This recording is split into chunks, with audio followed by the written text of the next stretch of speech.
Do you suffer from the endowment effect? Are you saying endowment what? The endowment effect is a theory that you value something more just because you own it. And once you own something, letting go of it feels like a loss. Step by step, you're on your way. Welcome to a brighter day. Don't you know it feels good to be alive? Hi, I'm Jackie Hernandez, founder of tealandlime.com, and today we're talking about how the endowment effect can impact your ability to move forward in your home. You're probably saying to yourself, of course I value something more once I own it, if I paid good money for it, or if it has sentimental value. The thing is, the endowment effect actually extends to anything you own, even if it was free, or you found it on the side of the road, or even if you don't like the object anymore. The endowment effect says that because you own it, it's harder for you to give it up because we are averse to experiencing loss. I want to share 5 tips that will help you recognize if you're suffering from the endowment effect and what to do about it. Don't put any work into something that you think you want to get rid of. If you put labor into a piece, you will value it even more than you did before. So that idea of, I'm just going to fix this up and make it work until I'm ready to get rid of it, is actually going to make it harder to get rid of in the long run. So they've dubbed this the IKEA effect.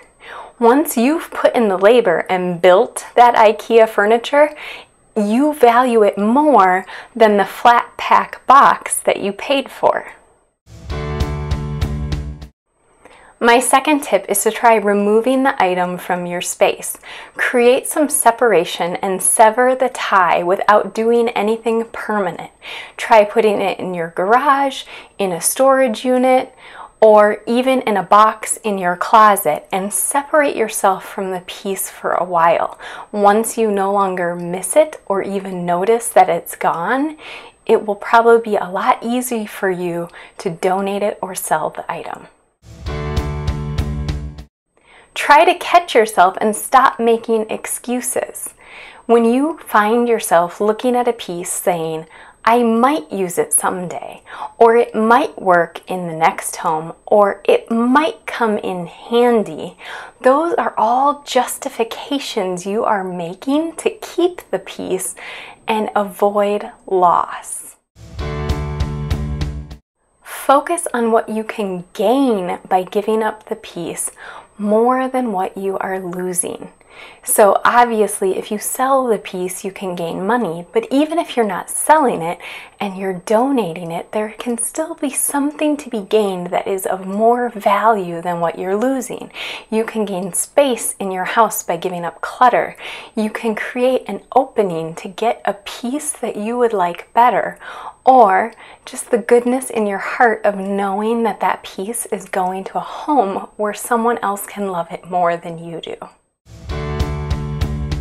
When you're looking at any item that you're considering getting rid of and you're second guessing yourself thinking, maybe I should just hold on to this, I want you to think of this one question. If you didn't own that thing right now, how much money or work or effort would you put into acquiring that thing? If the answer is nothing, then it truly doesn't have value to you and you need to let it go.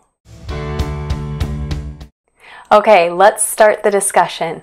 Do you think the endowment effect is real? Do you feel like you suffer from the endowment effect? If so, what's the key takeaway you got from this video that's going to help you move forward in your home? Share in the comments below. The endowment effect is actually a contributing factor in why I recommend going without something instead of rushing in to buy a filler that you're going to want to replace later. And the reason is, once you own that filler, it's harder to get rid of it, to replace it, even to replace it with something that you love more. So I always say it's better to go without and save up for what you really want.